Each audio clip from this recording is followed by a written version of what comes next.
We're joined by Rebecca Reed, who says that it's nobody else's business but your own, and Ali Einstein, who argues that the idea of it being harassment is feminism gone mad. Morning to both of you. Morning. Rebecca, let's start with you, because this article that Jennifer wrote was a very honest, a very open article. She talked about how it absolutely struggled with the fact that the media intrusion into her personal life and the fact that she was or wasn't going to have a baby was really, really difficult because they don't know what's going on behind closed doors. And actually, you agree with her, don't you? I do, and actually, this doesn't just happen if you're an incredibly famous, incredibly successful actress. That happens to normal people too. I got married last year. I'm 27, and I have been asked pretty much at least once a week, almost once a day, since my wedding when I'm having a baby. I'm 27 years old. I'm not in any rush. I have a book out next year. I'm at the height of my career. Why would I be having... But actually, whether I want to or not is nobody else's business. But strangers, people at dinner parties, people at drinks can't be like, oh, so you've been married a year, when's the baby happening? What do you say to them?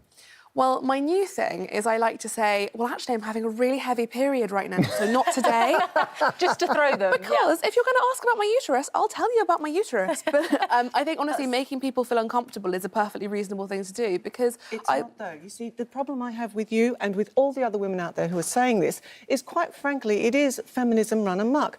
It is our job to educate, not to dictate who can ask what. These are nice people asking nice questions. It's how people get to know you. It's people reaching out. They're trying to make a connection. But if somebody wants to make a connection with me, why not ask what I've been doing, how my job's going? When you get married, I moved house. A baby carriage eventually. No, it's but for lots of people not. So you don't have to answer the question. Don't answer the question. Do what you've just said. I don't answer the question, but I think don't dictate to people whether they can or can't ask you that question, because we're going to get grandmas out there asking their granddaughters #reproductive harassment. Really, harassment is an ongoing malicious content that's constantly asked of somebody by somebody else. That's what harassment is. I think the problem here is that this is assumption that a woman's role is to have a baby. Now, for some women, having a baby is an important thing. Great. For other women, not going to happen. Also fine. Yeah, I think not what it's about. If we're going to make light of fertility issues, and I struggled for many, many years to have my child. I went through 7 rounds of IVF.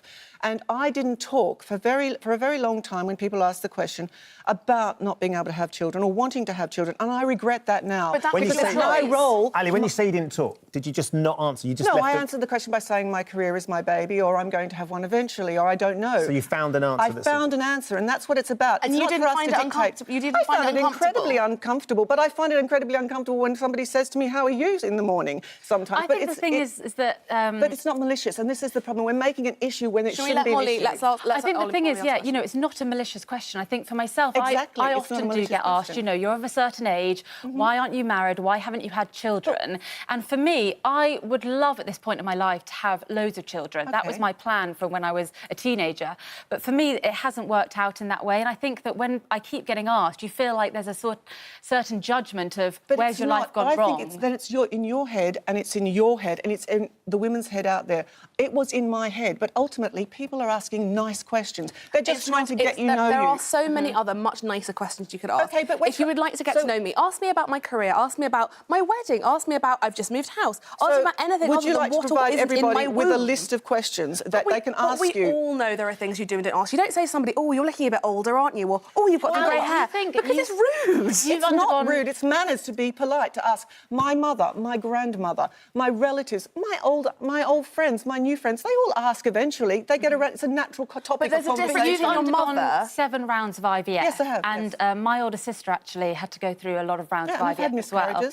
Yeah, and it's really stressful. And it is very don't you think that the constant question of why isn't this happening? Where are the children? Is adding to that stress. They're not asking you about your FSH levels. They're not asking you about to see your scans. They're not asking whether you've got a heavy period or not. They're simply asking you. They are asking, though, Ali. They're asking if you're going to have unprotected sex with your partner.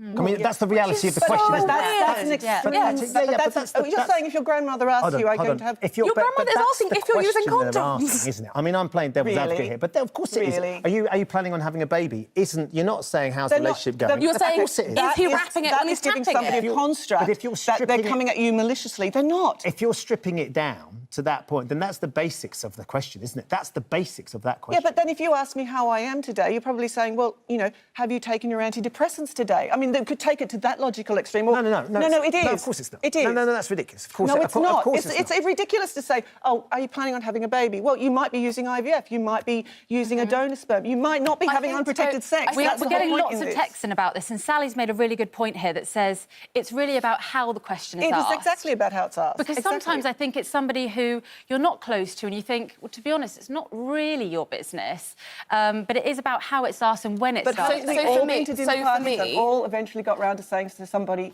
you know, are you planning on having kids? That's a simple question. I think through my experience of having a wife that's had 2 kids, and you had the first kid, and immediately people saying, "Are you going to have another one?" Number 2? And the second one, you're going to have another one. Wrong? Hold on a sec. Hold on, Ali. Why are we putting it in the closet? Essentially, Why are you putting it in the closet? If you ask a question, the you experience choose the that I've answer. had through my wife is I understand how she didn't enjoy constantly being asked that question, so I won't ask.